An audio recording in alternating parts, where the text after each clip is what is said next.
Hello again, I'm Tanzima Islam from Texas State University, and as the awards co-chair this year, it's my pleasure to introduce the next speaker. Manish Parashar is director of the Scientific Computing and Imaging Institute at the University of Utah. He's the founding chair of TCHPC and is fellow of AAAS, ACM, IEEE, and IEEE Computer Society. His research interests are in the broad areas of parallel and distributed computing. And today, Manish will talk about everywhere and nowhere, envisioning a computing continuum for science. Without further ado, let's welcome Manish Parashar. Thank you. Good morning. Thank you for the introduction. Let me start by thanking IEEE and the SC community for this award, the Sidney Fernbach Award, named after one of the greatest and most influential scientists to affect high-performance computers. Completing my undergraduate from a small college in a small state in India, I was exposed to SC as a fresh graduate student at SC23, seeing then the introduction of systems like the Intel Paragon and CM5 coming on the market. I hear some chuckles. It was just amazing to be introduced to this HPC SC community. It's been the collaborations, the interactions, the conversations that started there have been continued throughout my career and have really influenced me all throughout and are, in a way, responsible for this recognition. So I'd like to thank this community, and I can truly say I am HPC.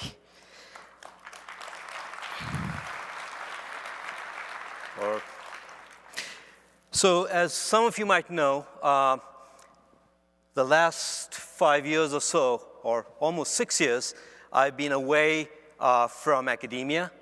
I've been serving at the National Science Foundation in the Office of Science and Technology Policy. And so when thinking about this talk, I wanted to talk about a vision for HPC that I'm becoming increasingly passionate about, right? And looking around, it seems to align with what I'm hearing, so I hope it resonates with you. Let me start by stating the obvious. And that we are in this time of disruptive innovations, right? Again, there's no place like this conference to really see this, right? When we go to the exhibition floor and look around us, we see new technologies, we see new processors, new system architectures as we contend with the end of Dennard scaling, the slowing down of Moore's law, the new types of applications driving this, the transcendence of AI, the dominance of the hyperscalers, and the use cases and the value structures that are driving them. We are also seeing increasing capabilities spreading themselves across the network at the edge, growing capabilities there, growing services, growing capacities along the edge and in the network. And complementing this, we are also seeing new type of application workflows, those that are combining these different dimensions of data-driven, including AI and ML, looking at overall end-to-end problem solving. We are seeing changing notions of precision, right? We are moving away from the sacred 64-bit and exploring other options. We are also seeing new types of software stacks being deployed, moving away from what was considered the typical HPC software stack and looking at new types of solutions and software stacks and software platforms that are being deployed on these systems. But probably most importantly, we are seeing a change in the value structures, right? What users value the most. In the past, it was really performance. That was the metric that all vendors optimized. That was what the users demanded most, and they're willing to sacrifice other dimensions, other metrics to get the most performance that they could, right? We see that changing. We see other dimensions such as usability, such as accessibility, time to science, environmental impact, energy consumption becoming more important, right? And that's really changing how these systems are being deployed and architected. It reminds me of some observations that were made by Clay Christensen. He was a keynote speaker at SC23, I believe, right? But if you look at some of the observations he has made in his book, The Innovator's Dilemma, where he talks about some of these effects, right? When value structures change, how do they impact innovation? How do they impact technology, right?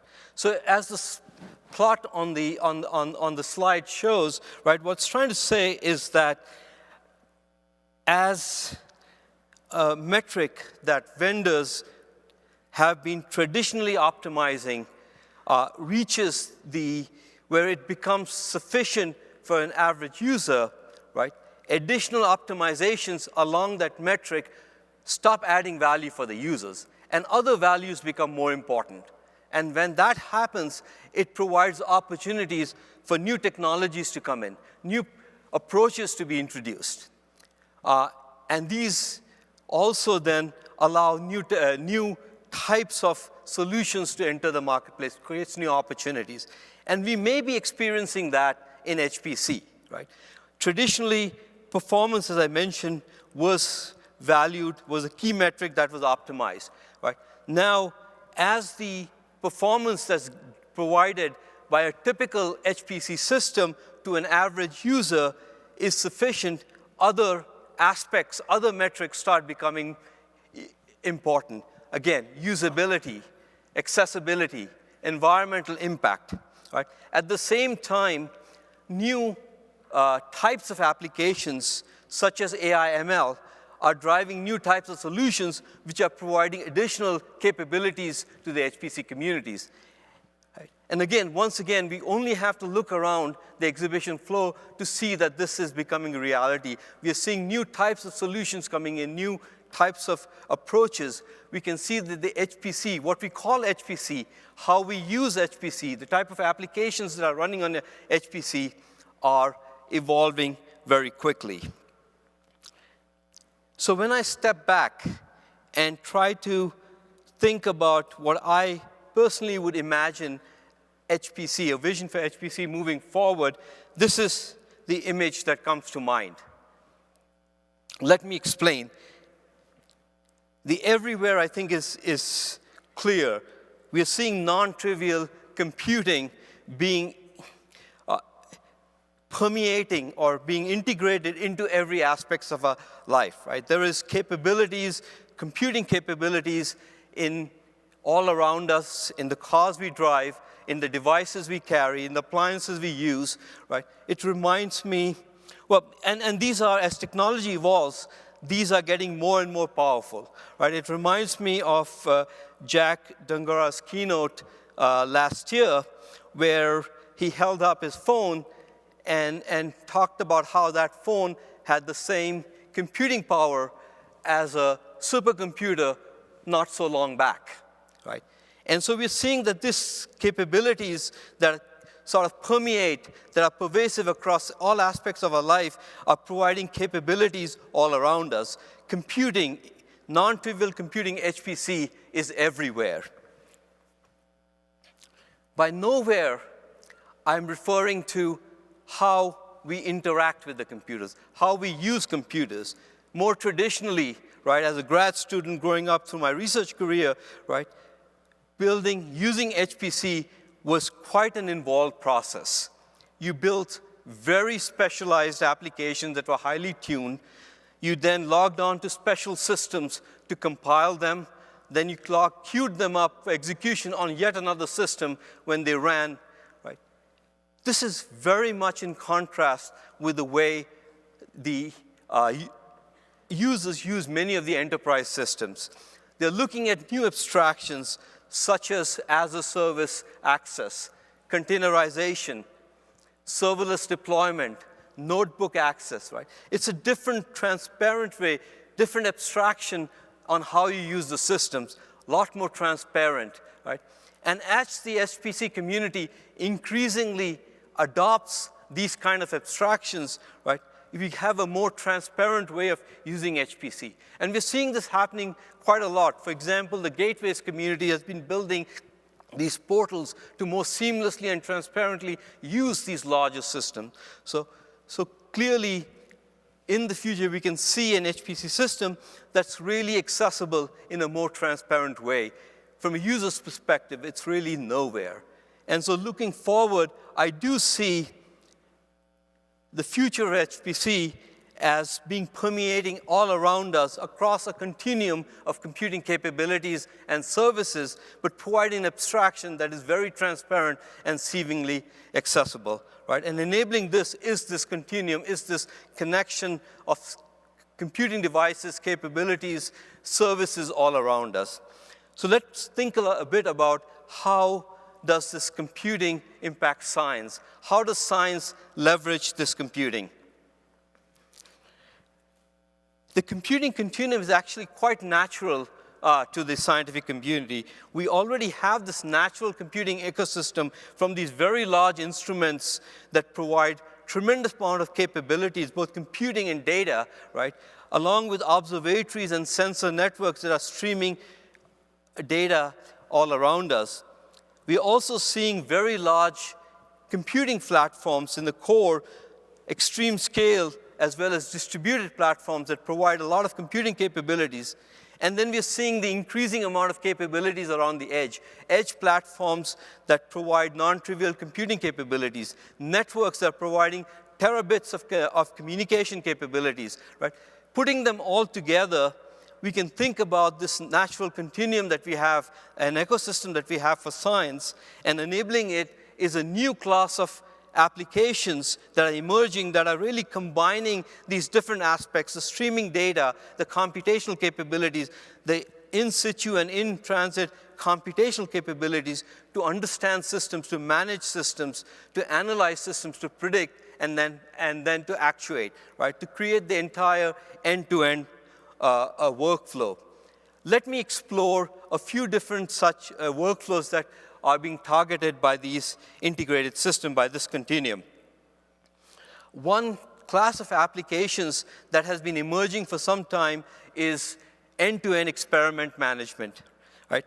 Here, what's happening is that you're using streaming data from an instrument or an experiment, analyzing that, and using this to optimize, to manage, to control an experiment or an instrument, right? We're seeing many examples. More than a decade back, we first started exploring this in our research as part of an instrumented oil field. The idea there was to use streaming data from an oil field and analyzing that, combining it with subsurface flow simulations, and using that to manage the oil production process, but also minimize the environmental impacts, right? More recently, we've been working on a DOE project on fusion simulations, which is, again, trying to combine large-scale instrumentation capabilities along with coupled simulations and online visualization to be able to close the loop. More specifically, one instance of this is where we are using online analytics for data streaming from a tokamak to be able to detect anomalies and be able to control or manage that process so that we are not damaging this instrument, right? And this is just one example. If you look around us, there's so many similar workflows being deployed, and many of them are also being operational use. But this is one example where we can combine the continuum in situ capabilities at the instrument along with in-network capabilities and high-end simulations in a continuous loop to be able to manage these systems. A natural extension of this is the notion of a digital twin, right, of complex systems. And we're seeing a lot of this being discussed a lot. And this is really creating a digital representation of an actual complex, large-scale physical system with the aim of being able to use data along with modeling, both data-driven modeling and mathematical modeling and analytics, to be able to better manage, operate, optimize, protect the actual physical systems. Here you're seeing two different examples.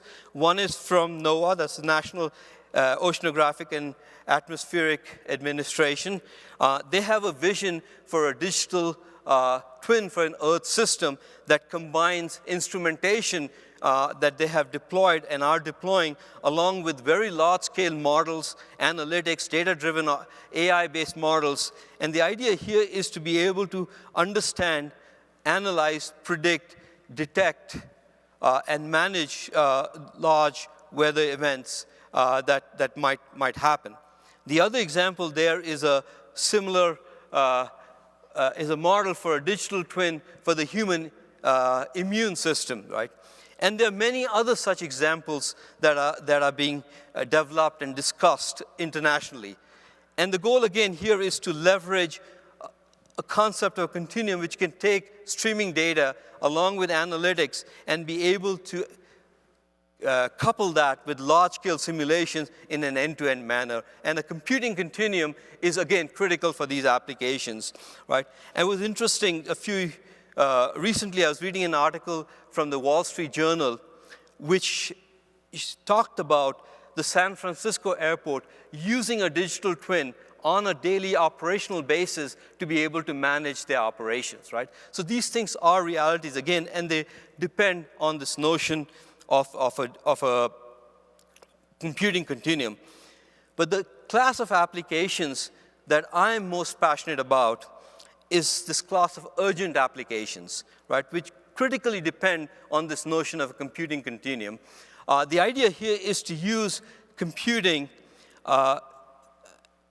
resources along with data to be able to make decisions, to be able to support decision-making under strict time and quality constraints, right? So the idea is, how can I use computing to address an urgent situation, right? Can I use it to identify things, to predict, to detect, and to be able to actuate, inform, send alerts, take preventive actions, mitigation actions, right? So how do you use computing to be able to address many of these critical events that we see occurring in an increasing frequency? And my interest in this came from some of the experiences that we had as part of the pandemic. You might remember, or some of you might be familiar with the COVID-19 HPC consortium. This was a remarkable consortium that came together, and I do not exaggerate, within a week, right? What it did was to build on this desire to do something to help during the pandemic. Back in March of 2020, it brought together resource providers from industry, from academia, from government, to come together to make computing resources available for pandemic-related research immediately, right? It started organically. It started with the leadership of OSTP, NSF, DOE, and IBM, but grew organically to include more than 40 members internationally. It supported over 100. This number is a little outdated, but in the end, we had more than 100 projects being supported, delivering non-trivial amount of computing capabilities to support this research, and had a lot of impact. It impacted understanding the virus, research on understanding the virus, impacted vaccine research, logistic research, medication distribution research, so a whole bunch of drug design. A lot of research was enabled as part of it. So it had a huge impact. It also increased the visibility of this research because this was a high profile, so people became aware of the research that was being done and that could be impactful. The other thing it did was also highlighted some of the gaps, right? So there's the three lessons I think that came out of this. The first one was that computing and data is absolutely critical in addressing these kind of challenges. The second one was that it is feasible to combine computing and use it in a way to support these kind of applications. But then it also highlighted that doing so presented a lot of gaps, right? There were technical gaps, but there were also operational gaps, policy gaps that had to be addressed before we could actually do this on an operational basis, right? We as a community had to think differently about HPC, how it is used, how we operate it to be able to support this class of applications. I'll come back to this towards the end of my talk.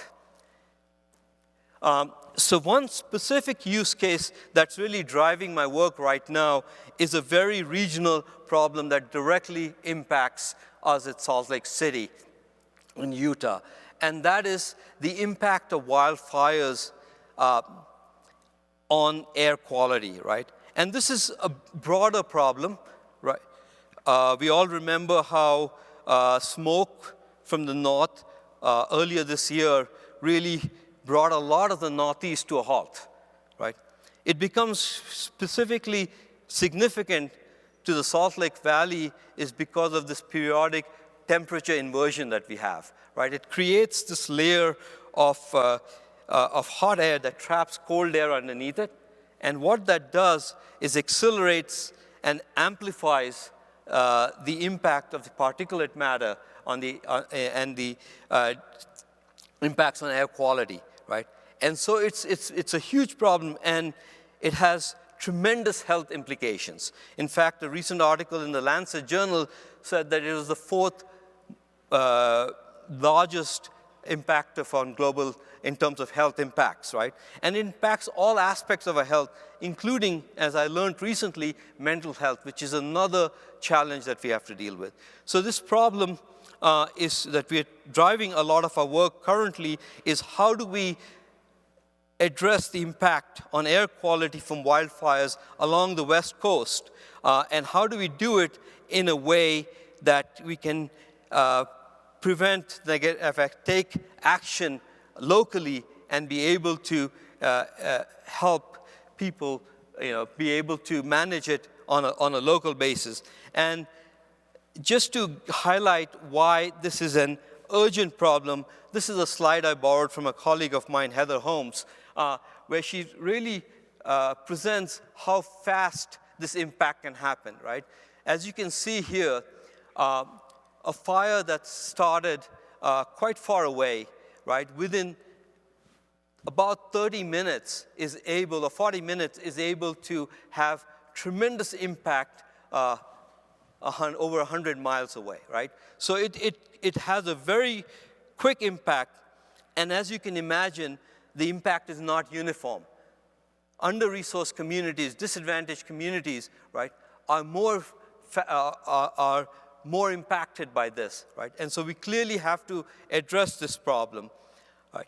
Now, this is early days. We are still doing research, but I want to highlight some of the technical problems that we are addressing as part of this, right? The first one is how do you drive computations through data, right?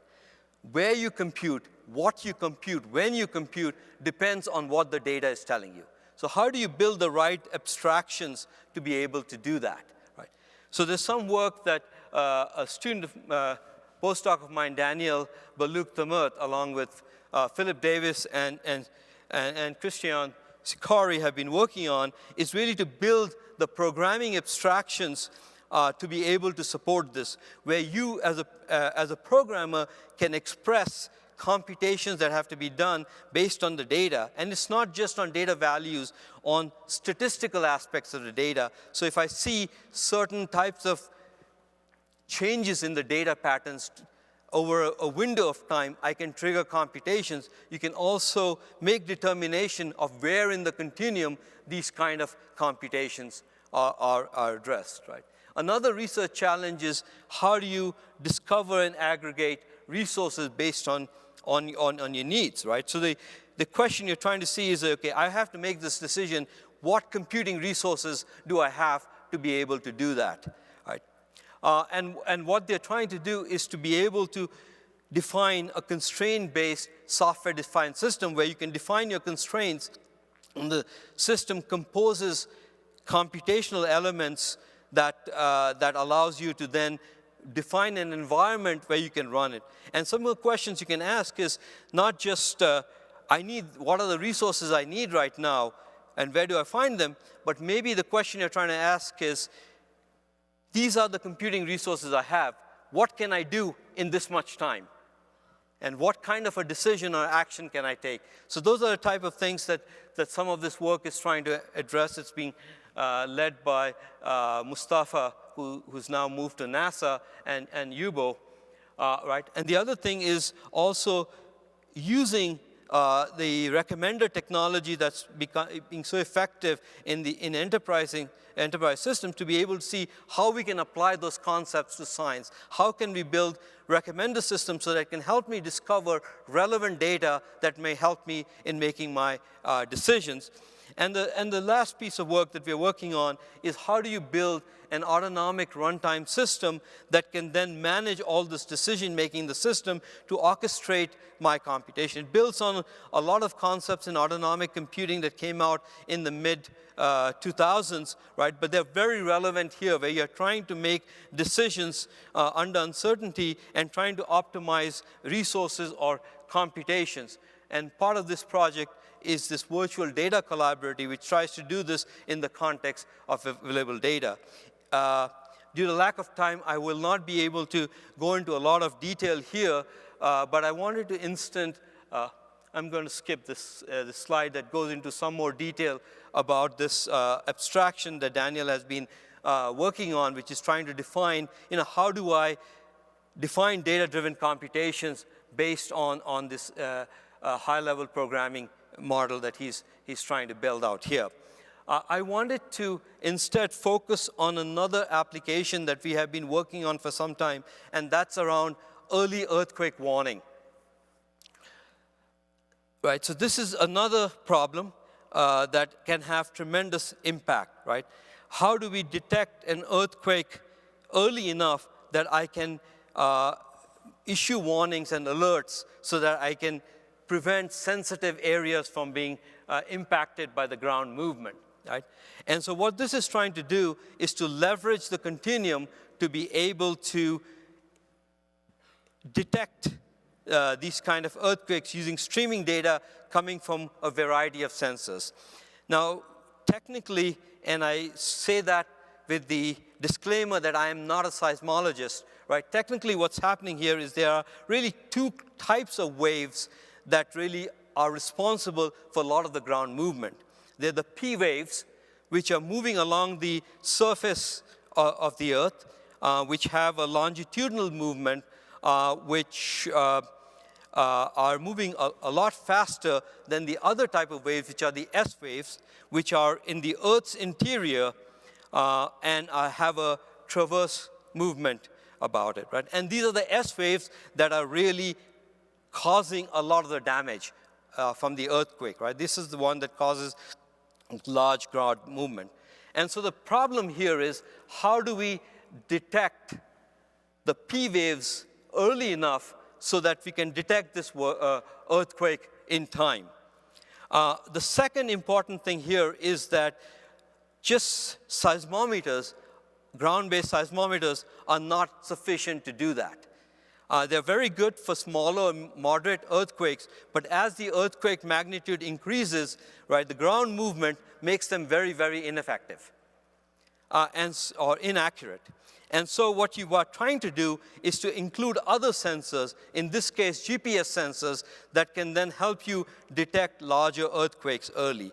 And so what we've been trying to do out here in this work is to build classification techniques that run in the network, on the edge and in the network, to quickly detect P waves and be able to issue alerts in time before the S waves actually impact the sensitive areas, right? So how do you combine multiple sources in the network, as this image shows here, along with data coming from different places to be able to make this impact? This paper was published in AAAI 2020 and received an award as an outstanding paper for artificial intelligence used for social impact, right? And this is just another idea of how the continuum can be leveraged for something like this. So I want to use the last few minutes that I have with a call for action, right? I think these are just examples of what can be done, but clearly such urgent scenarios are getting even more frequent and more have more impact, are being more disastrous, right? So how do we leverage as a community HPC to be addressed this, right? Let me use a recent example, and that is of Hurricane Otis, which recently impacted Acapulco, right? And this is, it was the first Category 5 earthquake to impact Acapulco, or Mexico. It was also one of the most damaging earthquakes, both in terms of human lives and property damage, right? And what's interesting about it is the night before, right, 12, 16 hours before, it was still categorized as a Category 1 earthquake. Right? Overnight, when it hit in the morning, it was a Category 5 earthquake with over 150, 160 miles an hour winds. Right? Looking at some of the analysis that's being done, right, people talk about how if we could have integrated information about surface temperature, if we could have integrated information into our models to be able to more effectively predict it, we could have issued a warning. No hurricane warnings were issued in this case, right? So there is clearly an opportunity, and this is not a unique situation. These kind of accelerations that are bound to happen more as we see things like surface temperature increase on our water bodies, right? So clearly, this is a type of thing where this kind of a continuum and this community working together can make a huge difference, right? In analyzing these kind of impacts, in being able to plan and being able to issue warnings, but also being able to develop policies that can be more effective, right? I said I'll come back to the lessons learned from the COVID-19 HPC consortium, right? Recognizing that computing is going to play a huge role in addressing some of these issues, right? I had the opportunity to lead a group working when I was at OSTP and NSF, working on this notion of a national strategic computing reserve. The idea was to leverage this research computing cyber infrastructure ecosystem, this continuum, view it as a national asset that can be deployed and mobilized in times of urgent need to be able to address these urgent situations, right? It's looking at how can I develop this kind of the policies, the processes, the agreements that can be put in place so that when there is an emergency, right, these critical resources, computing resources, data resources, expertise, software resources can be mobilized, made available to the responders so they can integrate them into their response, right? How do you create the agreements, the awareness, the workflows, the processes so that they can actually, when it's needed, be able to use them? How do you make sure that the software works, that things can be operated? How do you make sure that you're running the exercises early enough so that you know that when you need it, things are going to work, right? So there was a blueprint that was created, and this is something that is moving forward under the leadership of the NITRD National Coordination Office under OSTP. And this is a conversation that is very, very active right now. This is an academic conference, and I know there are some students and researchers out here. So I wanted to quickly highlight some of the research challenges. Clearly, there are a lot of research challenges before something like this can be really operational, right?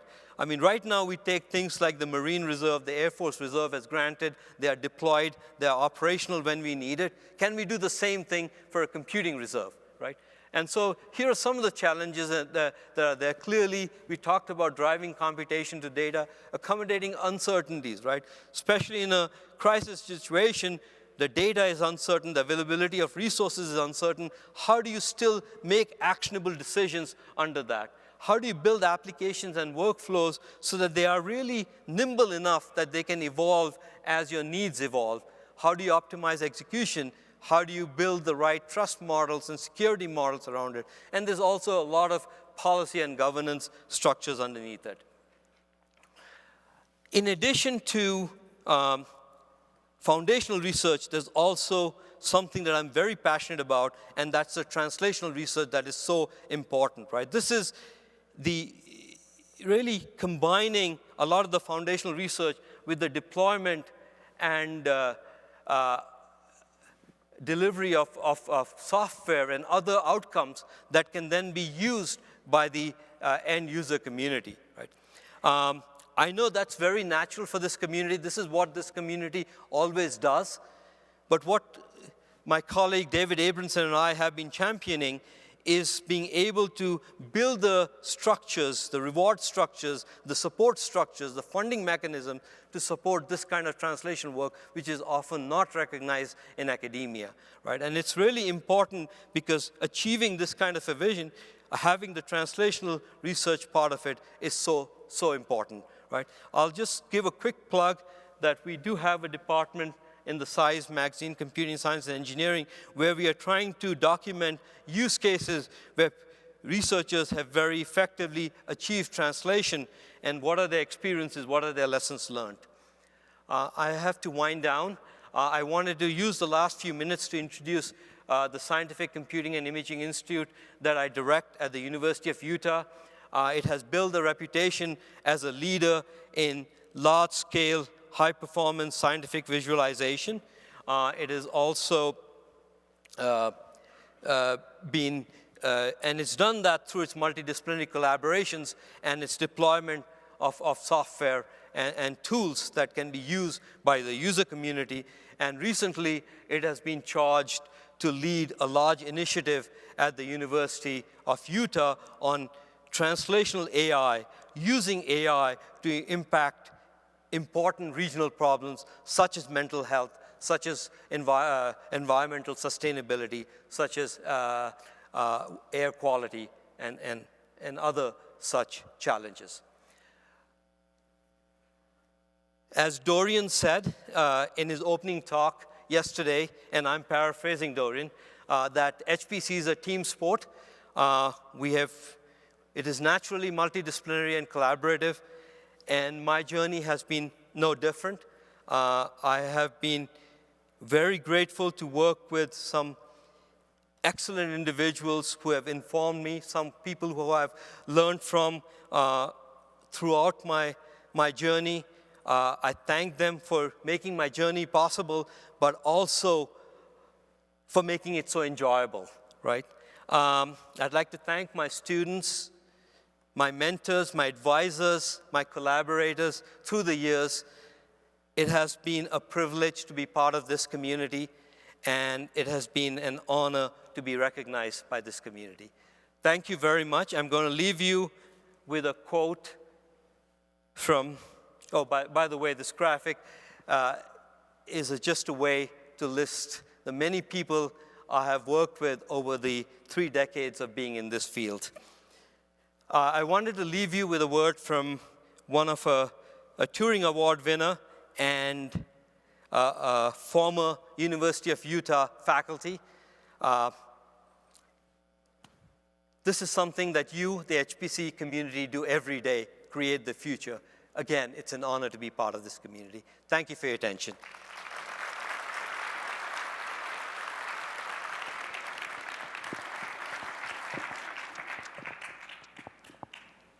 Well, thank you, Manish, for the insightful talk. If you have any question, please come up to the mic, introduce yourself, and ask. We don't have very many online yet, but let's see. Let's go ahead. Thank you very much for this great presentation. I am Peng Ying from NCSA. I do have a question because nowadays, like all the, lots of HPC organizations really want to embrace AI. So I want to know your opinion based on the recent AI executive order and the EU's AI law. How much impact do you think this kind of like coming law and regulation will impact HPC community for the AI actions? And do you know if academia field have any kind of actions or push to also let the, White House know, what's our requirements for the AI? So I'm going to try to pass that question. So I think there are two pieces to it, right? So there's clearly a lot of representatives here from National Science Foundation and other agencies who have been talking about the EO and more specifically about the National AI Research Resource. And there's a BOF later today that will talk into more detail. But talking more broadly as a community member and an academic, I think AI is the type of resources that are supporting AI and the type of resources that are supporting more traditional HPC are sort of blending at the application level and at the system level, right? So having the resources and advancing the AI research or the general computing ecosystem at the same time, making sure it is more broadly accessible, democratized, everybody can contribute and access it, is only going to benefit this community. So I can only see it as a win-win. Thank you for your question.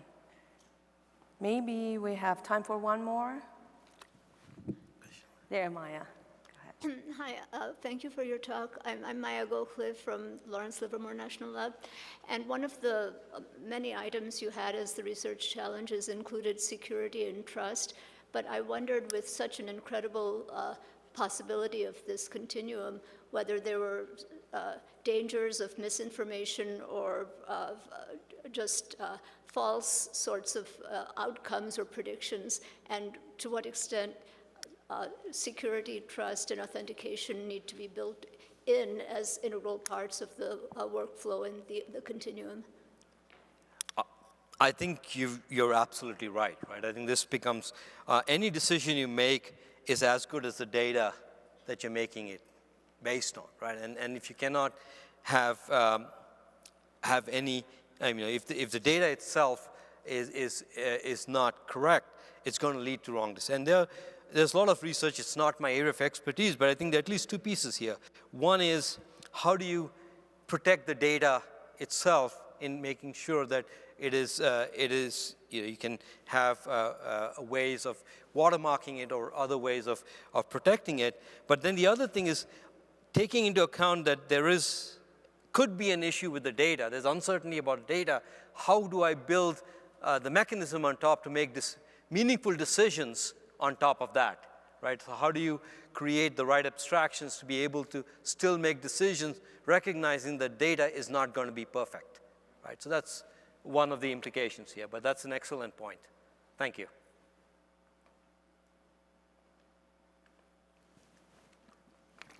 Well, if we don't have any more questions, then thank you very much. Let's thank our speaker again.